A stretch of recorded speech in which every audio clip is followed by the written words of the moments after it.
March 15th, 1944. A date poised on the knife edge of strategic collapse for the Allies. Over the skies of Brunswick, Germany, the industrial heartland of the Reich, Captain James Red Holt banks his P-47 Thunderbolt hard left. His eyes scan the gray, empty infinity above the bomber stream.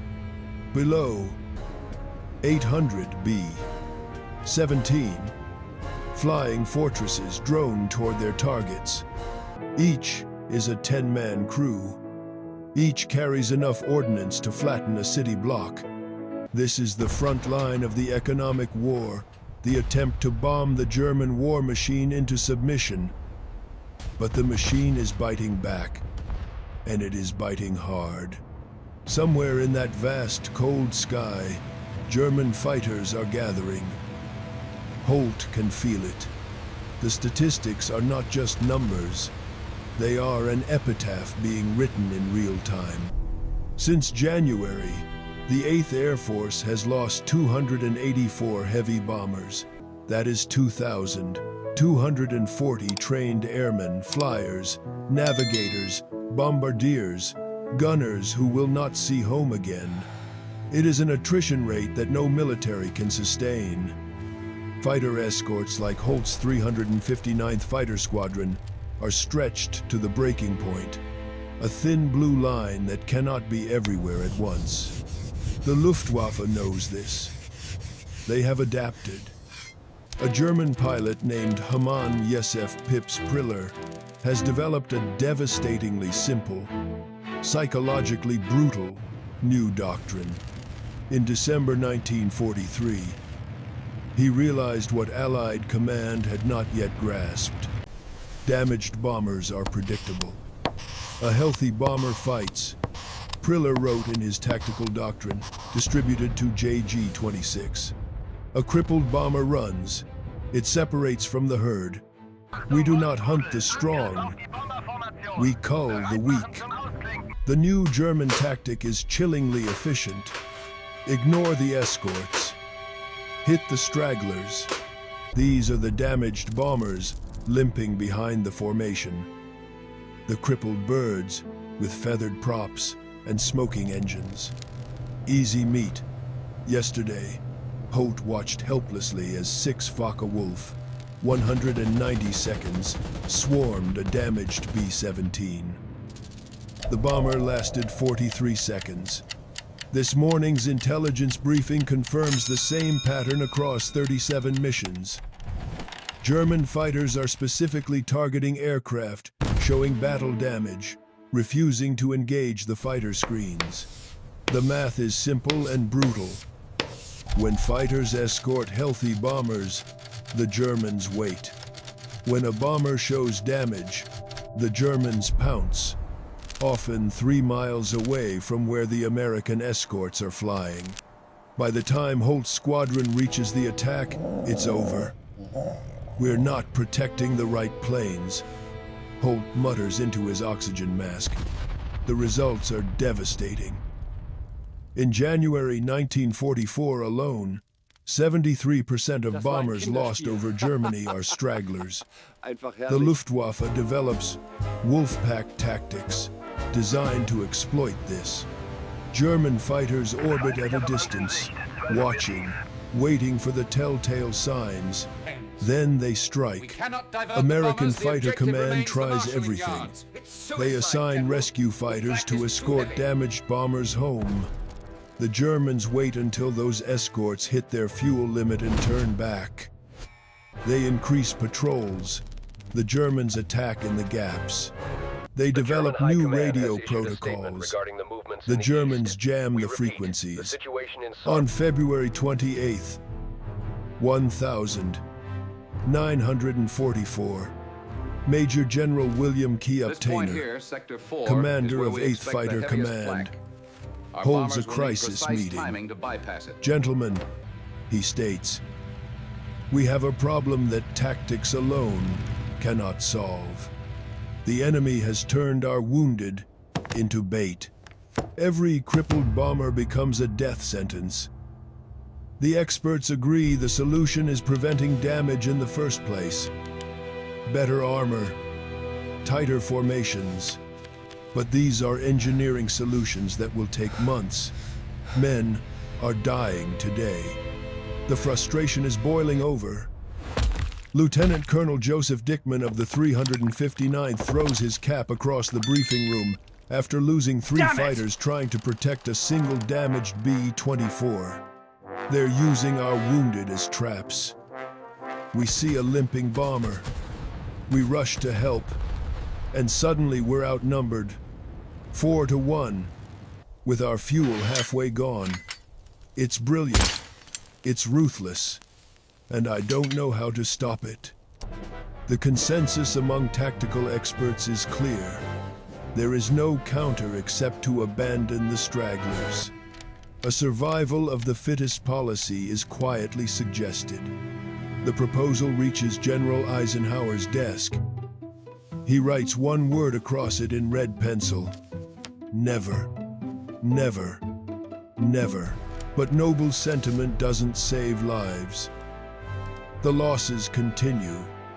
By mid-March, bomber crews are more afraid of being damaged than being shot down.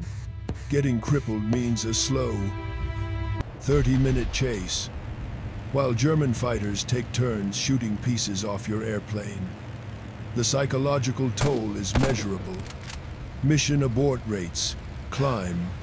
Into this desperate, doctrinally bankrupt situation walks Technical Sergeant Daniel Weiss, age 24, a former commercial artist from Brooklyn with 0 military aviation experience. And in exactly 4 hours, he will sketch an idea on a napkin that will flip this deadly game on its head. Daniel Weiss never intended to change aerial warfare. He just wanted to stop watching pilots come back with that haunted, 1,000-yard stare. Born in Brooklyn to immigrant parents running a kosher delicatessen, Weiss grew up sketching on butcher paper, dreaming of becoming a fine artist. But reality, in the form of the Great Depression, intervened. He found himself not at a gallery, but at the J. Walter Thompson Advertising Agency, creating advertisements for Pond's Cold Cream and Lucky Strike cigarettes. His specialty wasn't just art, it was persuasion. He was a professional in the business of making products look like something they weren't, making the ordinary seem extraordinary, making people see precisely what you wanted them to see. When Pearl Harbor happened, Weiss tried to enlist as a pilot. He failed the vision test, mild colorblindness. He tried for bombardier and failed again. The Army, in its infinite wisdom, made him a crew chief, which Weiss compared to training to be Rembrandt and getting assigned to paint houses.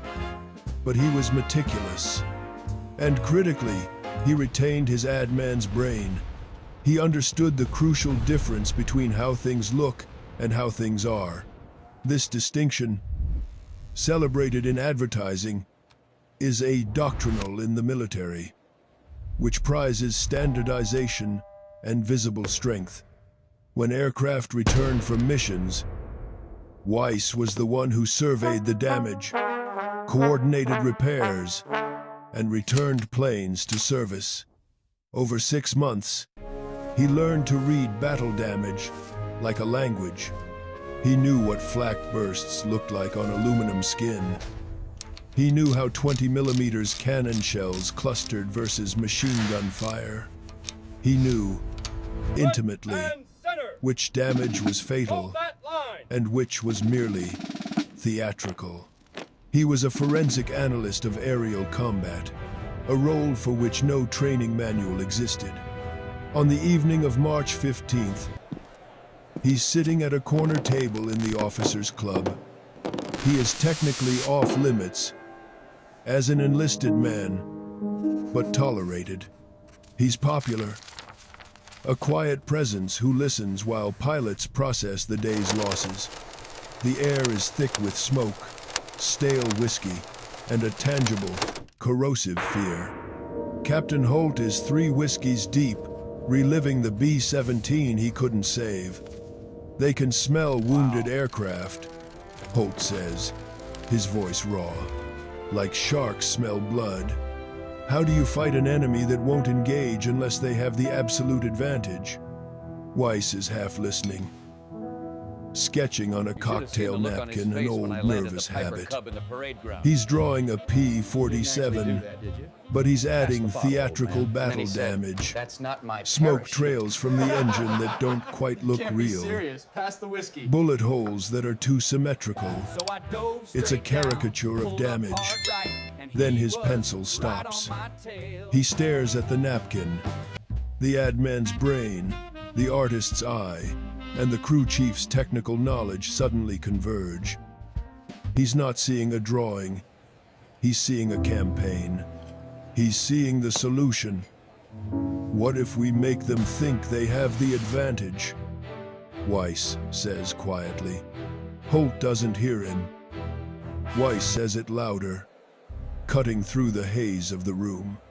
Captain, what if we make them think they have the advantage now? If we leverage the assets Holt now, looks up, we stand annoyed. a chance against Sterling Cooper. The hell are you We talking just need to about? secure the votes by Friday. Sergeant. Weiss slides the stained napkin across the table. The drawing is crude, but the idea is revolutionary. Your P-47, Weiss says, his voice gaining confidence. Flying escort, but painted to look damaged. Trailing smoke, theatrical smoke, not real. Bullet holes painted on. Stage wounds. Flying like it's crippled. Falling behind. Looking weak. Holt's eyes narrow. He's a tactician. A fighter pilot. His entire world is about speed, altitude, and firepower. I know where This he is hiding, something else. but we can't That's talk here. camouflage They in might be listening reverse, to us right now. Holt says. That's Let's be bait, clear. Weiss I didn't come replies. all this way to negotiate. His pencil moves I again, came to tell you sketching how this is 6 gonna more end. P-47 seconds, high above, diving from altitude. The trap springs. Holt is silent for a long moment, the implications washing over him. You want to turn fighter escorts into decoys. Weiss leans in. No, Captain. I want to turn our strength into their weakness. They hunt wounded animals. We give them a wounded animal with teeth. The next morning, the adrenaline of the idea has met the cold, gray reality of an English dawn. Weiss expects to be laughed out of the briefing room, or worse, disciplined for wasting an officer's time. Instead, Lieutenant Colonel Dickman listens to the entire pitch in silence, his face an unreadable mask. Weiss, a mere technical sergeant, is proposing a radical departure from all known combat doctrine, standing in front of a man who has lost dozens of pilots to the very problem he claims he can solve. When Weiss finishes, Dickman says 6 words that change everything. Weiss commandeers a corner of hangar 7 and 3 P-47 seconds scheduled for routine maintenance. He brings in his crew, a group of specialists who, like him, are military misfits. Corporal Tommy Chen, a former Disney animator now painting nose art. Private First Class Marcus Wright, a stage makeup artist from Harlem, now applying camouflage paint. And Staff Sergeant Irene Kowalski from the Women's Army Corps, who worked in her father's auto body shop in Detroit and knew more about panel beating than most men on the base. This was not a team of engineers. It was a theatrical production crew. What they create over the next 2 days is part art, part engineering, This strategy and part minimizes psychological exposure magic. while maximizing our tactical The entire advantage in the Allied sector. war effort is built It's the on most efficient overwhelming path industrial might.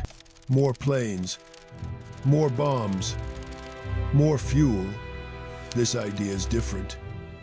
It is asymmetric. It weaponizes perception. The first challenge is realism. Painted damage won't fool a trained Luftwaffe pilot from 500 yards. Show me. It needs to be three-dimensional. Wright, drawing on his theatrical experience, suggests cellulose acetate sheets, clear theater gel. They heat form them, painting them to look like shredded, peeling aluminum and scorched engine cowlings. Then attach them with quick-release clasps. From a distance, they are indistinguishable from real battle damage. Up close, a pilot could jettison them in seconds. The second challenge is smoke, the universal signal of a dying aircraft. Real engine damage produces thick, acrid, black smoke. Weiss's team reverse engineers German smoke generator systems from a captured Bf-109, creating a belly-mounted canister that produces theatrical smoke on command.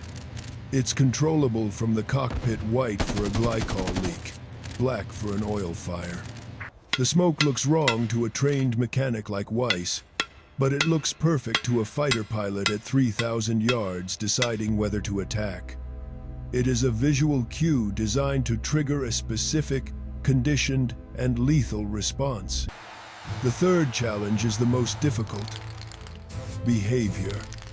A damaged aircraft doesn't just look different, it flies different. This is where the true genius of the deception lies. Weiss, the non-pilot, creates a performance checklist for combat veterans. Reduce speed by 40 miles per hour. Lose altitude gradually, 500 feet per minute. Feather one prop occasionally. Fly slightly off trim, a lazy, wounded S-turn.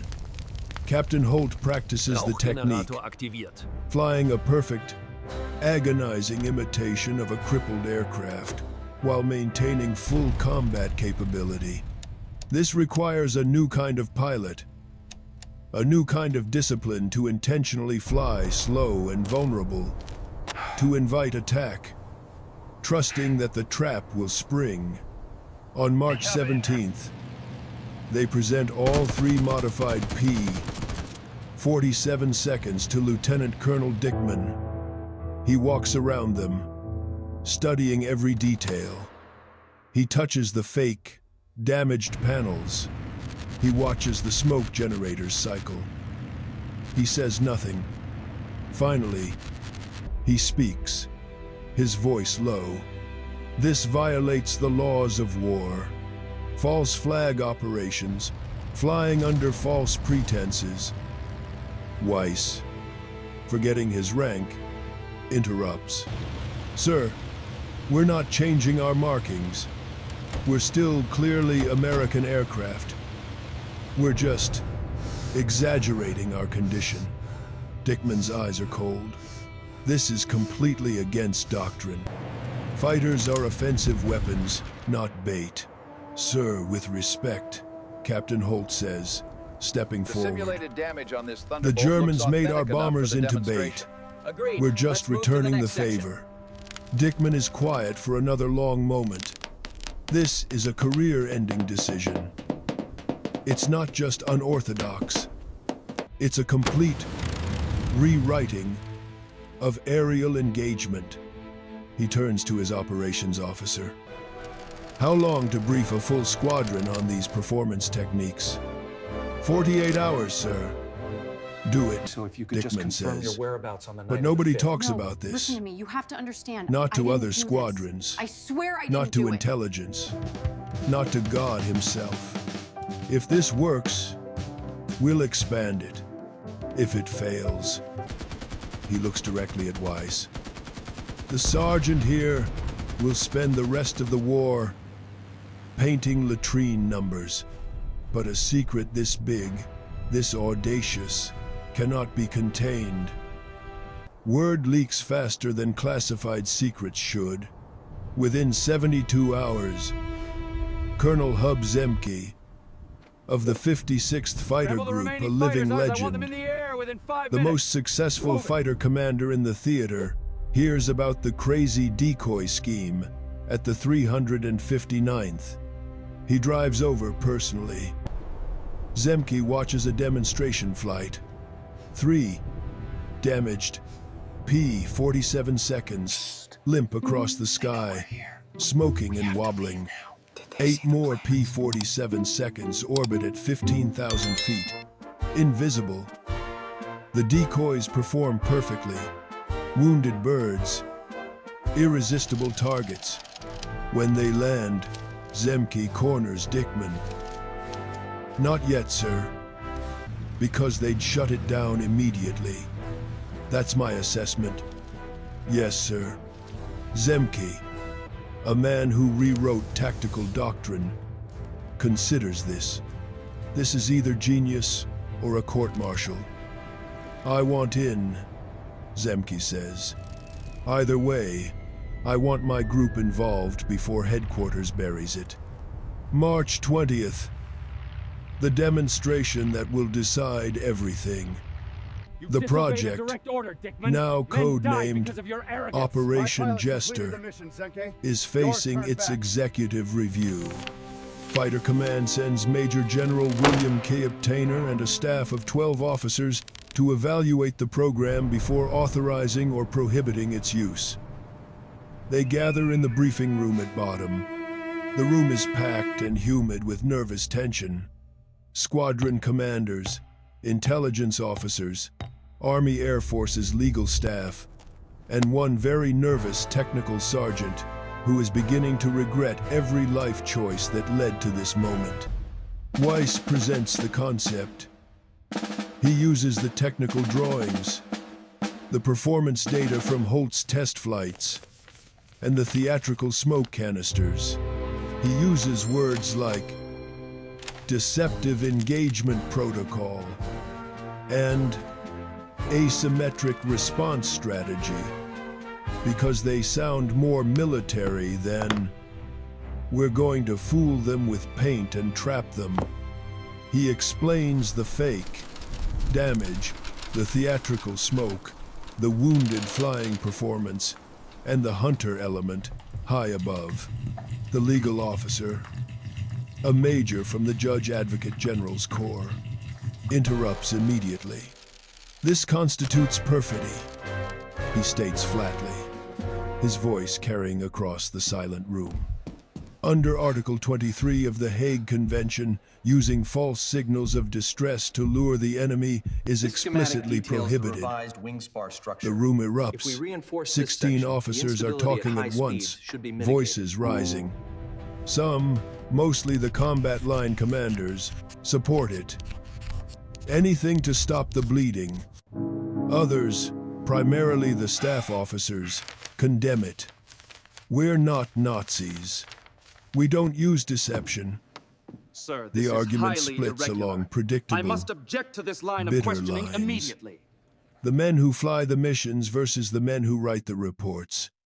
General Key Obtainer lets it go for 3 full minutes. No, He it's a watches trick. the factions We need form, this. the veins bulging in necks. This is completely Then he unacceptable. stands, We had a plan. and the room goes Anything to stop the instantly, bleeding. shockingly silent. Gentlemen, his voice is quiet, but it has the unmistakable edge of command. I have a question for the legal officer. The JAG major stands stiffly. When the Germans developed tactics specifically targeting our damaged aircraft, our ambulances of the air, did they violate any convention? The major hesitates. No, sir. Targeting the wounded is unsportsmanlike, but not technically illegal.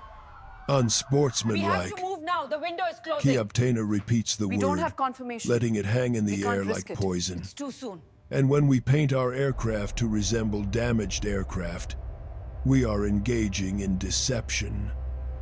Sir, the legal officer says, like every camouflage scheme in military history, this is different, the major insists.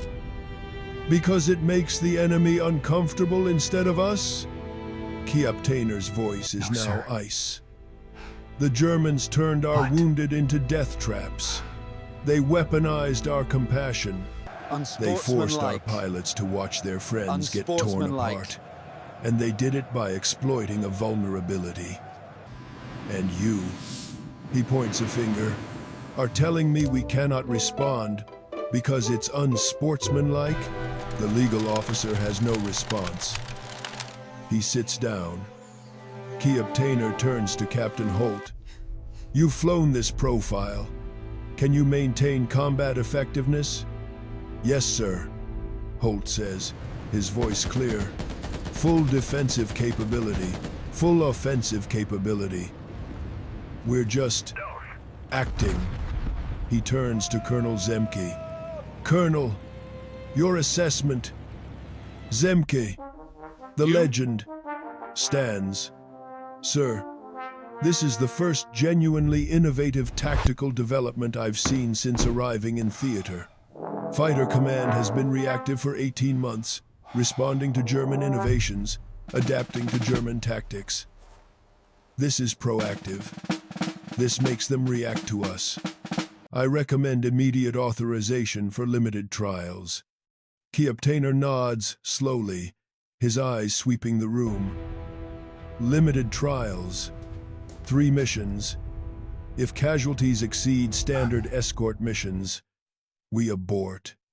If we don't achieve significantly better kill ratios, we abort. We must advance immediately. If the Germans This adapt position and the here, advantage marked in red, is disappears, our only viable option we for success. abort. We cannot He wait. looks directly at Dickman. But if this works, Colonel, I want every fighter group in 8th Air Force trained on this protocol within 30 days. The room is silent. One last thing, Kiaptainer says, his gaze finding the enlisted man in the back. Sergeant, you're the artist who designed this? Weiss's throat is dry. Yes, sir. Kiaptainer walks toward him. Do you understand, Sergeant, that if this fails, men will die because of your idea? Weiss's voice is steady, surprising even himself. Sir, men are dying every day because we have no idea. I'd rather try something than try nothing. Kiaptainer almost smiles. Carry on. March 22nd, 1944. The theory is over. The briefing room arguments are done. Now, there is only the sky. Mission 250. The target is the ball-bearing factories at Schweinfurt, a name that already lives in infamy for the 8th Air Force, a graveyard of bombers. This is the perfect, terrible laboratory for the first trial. The 359th Fighter Squadron launches with 12 P-47 Thunderbolts. 4, including Captain Holt's, are modified decoys, the Jesters. 8 are hunters, clean and heavy with ammunition, climbing to an invisible perch at 24,000 feet. Captain Holt leads the decoy flight. He takes his P-47, freshly painted with fake, scorched-looking bullet holes along the fuselage, and positions it 2,000 yards behind the main bomber stream. He throttles back to 180 miles per hour, a dangerously slow speed that feels wrong in every fiber of his being. It's combat suicide, but it's perfect for mimicking battle damage. He activates the theatrical smoke generator, a plume of white vapor designed to look like a critical glycol leak, trails from his engine cowling, visible for miles against the cold, blue-gray canvas of the German sky. High above, Lieutenant James Fisher orbits with the hunter element, watching Holt's performance through binoculars. He looks genuinely crippled. Fisher radios, his voice tight. If I didn't know better, I'd be calling for rescue. They don't wait long. At 13:47 hours, German radar operators at Stade report a damaged American fighter falling behind formation losing altitude. This single, routine report is exactly what the Germans are trained to find. It triggers the doctrinal response Pips Priller had engineered. The report reaches Jagdgeschwader 1, Hauptmann Heinz Baer, a 179-kill ace and a master of this cull the weak tactic. Scrambles 6 BF 109 seconds. For Baer, this is a milk run. An easy kill, minimal risk, a boost for morale. Baer spots Holt from 8 miles out, the smoking P-47 wobbling slightly, dropping slowly toward cloud cover. It is textbook wounded aircraft behavior. Baer doesn't hesitate. He leads his Staffel into the attack position, a perfect high 6 approach. 6 fighters against 1 crippled American. It is not a fight, it is an execution.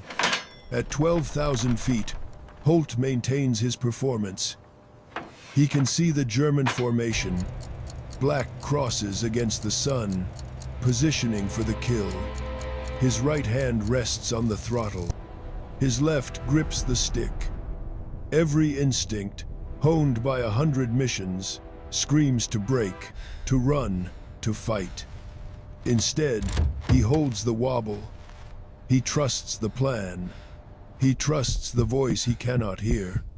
The Germans dive. Baer, the professional, lines up his shot, closing to 400 yards. An easy kill. He has shot down 179 Allied aircraft. This will be 180. Then, Lieutenant Fisher's voice crackles across the radio. The single code word, now. Holt slams the throttle forward to war emergency power. The crippled P-47 explodes with 2,500 horsepower. The smoke generator cuts off, and the fake damaged panels blow away in the slipstream. In 3 seconds, the aircraft transforms from victim to predator. The Germans have exactly 1 second to process what is happening. That is not enough time. 8 P-47 seconds, heavy, fast, and full of rage, come screaming out of the sun at 450 miles per hour. The ambush lasts 90 seconds. Baer, too good to be killed easily, breaks hard right, but Fisher's first burst catches his BF 109 inches the left wing, shredding the control surfaces. He manages a controlled crash landing, a humiliated ace. His wingman, Lieutenant Werner Schmidt, isn't as lucky. 2 P-47 seconds bracket him simultaneously. His fighter disintegrates. When it's over, 4 German fighters are destroyed, 1 damaged. American losses, 0. Not a single bullet hole in any P-47. Within 48 hours, a furious Heinz Baer is debriefed by Luftwaffe intelligence. His report is distributed to every fighter group in Germany. American fighters now employing deception tactics. Aircraft showing battle damage may be fully operational bait for ambush. Recommend extreme caution. But the warning comes too late. The tactic is already spreading. March 24th. 3 decoy missions over Bremen. 6 German fighters destroyed. March 27th. 2 missions to Mannheim. 8 Germans destroyed. March 29th. A massive, coordinated operation. 6 squadrons, now trained in Jester tactics, lure 17 Luftwaffe fighters into traps. The data becomes impossible to ignore. Before decoy tactics, the straggler survival rate was 27%. By April 15th, it is 73%. The 359th alone claims 40 kills in 30 days. German pilots, captured, tell interrogators, "We cannot trust our eyes anymore." What looks weak may be strong. They have turned our tactics against us. The psychological impact matches the tactical success. The Wolfpack doctrine, so effective for 4 months, collapses in 3 weeks. The final statistics, compiled in the cold, clear light of victory after VE Day, tell a story that tactical manuals would study for generations. Between March 22nd, 1944, and May 8th, 1945, decoy-equipped squadrons achieved 247 confirmed kills with a staggering loss ratio of 6.2 to 1 in their favor, the highest of any single tactical innovation in the European theater. An estimated 890 bomber crewmen, 890 lives, survived missions they statistically should not have, directly attributable to the hesitation and fear the decoy tactics had sown in the Luftwaffe. But the human stories matter more than the statistics. Lieutenant Colonel Joseph Dickman, the man who said, "Show me," and risked his career on a sergeant's sketch, retired as a brigadier general. In his unpublished memoir, he wrote, "We spent years developing better armor, better guns, better engines. A sergeant with an art degree and a napkin beat all of that with paint and psychology. The best weapon is often the one the enemy doesn't expect." Captain James Red Holt, who flew the first terrifying decoy mission, survived the war with 12 confirmed kills. In 1987, he said, "People ask if I was scared, flying as bait. Brother, every mission was scary, but this one I had control. I wasn't hoping the Germans missed me. I was making sure they saw me. There's power in that."